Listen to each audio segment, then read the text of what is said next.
ঢাকার রাজনীতিতে আবারও উত্তাপ। গণ অধিকার পরিষদের নেতা নুরুল হক নূরের উপর হামলার ছবি ছড়িয়ে পড়তেই সামাজিক মাধ্যমে শুরু হয়েছে একযোগে প্রচারণা। দেশে নির্বাচনী পরিবেশ নেই, সেনাবাহিনীকে ব্যবস্থা নিতে হবে, সেনাপ্রধানকে সরাতে হবে। কিন্তু প্রশ্ন হলো, এই প্রচারণা কাকতালীয় নাকি পূর্ব পরিকল্পিত? মনে রাখা দরকার, নুরুল হক নূর হঠাৎ আলোচনায় আসা কোনো চরিত্র নন। 2018 সালের কোটা সংস্কার আন্দোলনে তিনি ছিলেন অন্যতম প্রধান মুখ। সেই আন্দোলন তাকে রাজনীতির মঞ্চে তুলে আনে। কিন্তু এরপর নূরের প্রতিটি পদক্ষেপকে ঘিরে তৈরি হয়েছে বিতর্ক। রাজনৈতিক অবস্থান, দলীয় কৌশল আর হঠাৎ সংঘর্ষে জড়িয়ে পড়া সবই যেন একটা স্ট্র্যাটেজির অংশ। প্রশ্ন হচ্ছে, শুক্রবার নূর কেন জাতীয় পার্টির অফিসে গেলেন? জাতীয় পার্টি এখন একটি রাজনৈতিক দল, হোক তারা ক্ষমতাসীন আওয়ামী লীগের ঘনিষ্ঠ মিত্র। রাজনৈতিক পার্থক্য থাকতে পারে, কিন্তু তাদের দপ্তরে মব নিয়ে যাওয়া কেন জরুরি হয়ে পড়ল? এর আগেও নূরের পক্ষ থেকে এ ধরনের চেষ্টা হয়েছে, কিন্তু সফল হননি। সরকারের পক্ষ থেকেও স্পষ্ট নির্দেশ ছিল এ ধরনের ঝুঁকিপূর্ণ কর্মকাণ্ডে না জড়াতে। তবুও কেন নূর এই ঝুঁকি নিলেন? উত্তর খোঁজা যেতে পারে আরেকটি দিক থেকে।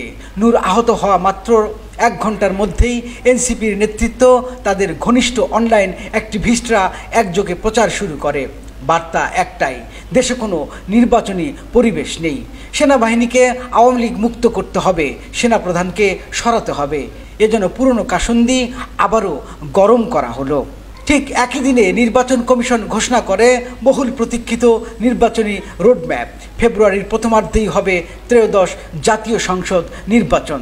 তাহলে কি কাকতালীয়ভাবে রোডম্যাপ ঘোষণার দিনই নূরের ঘটনা ঘটল, নাকি এটি ছিল একটি রাজনৈতিক স্টান্ট যার উদ্দেশ্য রোডম্যাপকে চাপা দেয়া এবং দেশে গণতান্ত্রিক ধারাকে প্রশ্নবিদ্ধ করা? কেবল দলীয় কোনো স্বার্থ নয়, নূরের নিজেরও প্রয়োজন ছিল এক ধরনের ডিস্ট্রাকশন। মাত্র কয়েকদিন আগেই ফাঁস হয় তার বিতর্কিত ইউটিউবার এবং সিআরআই কর্মী তাওহিদ আফ্রিদির সঙ্গে ঘনিষ্ঠ যোগাযোগের খবর। এই সমালোচনা থেকে দৃষ্টি ফেরাতে নূরের পক্ষে একটি বড় ইস্যু তৈরি করাটাও কি কৌশল ছিল না? এই নাটকের মাঝখানে সবচেয়ে বেশি চাপে পড়েছে আইন শৃঙ্খলা বাহিনী। সেনা ও পুলিশ সদস্যদের দায়িত্ব জনগণকে রক্ষা করা, বিশৃঙ্খলা ঠেকানো। কিন্তু যখন রাজনৈতিক স্ট্যান্ডের নামে হামলার পরিবেশ তৈরি হয়, তখন তাদের জন্য দায়িত্ব পালন করা হয়ে দাঁড়ায় মাইন্ডফিল্ডে হাঁটার মতো। নূর আহত হলেও প্রকৃত ভিকটিম হয়ে পড়েছে আইন শৃঙ্খলা বাহিনী।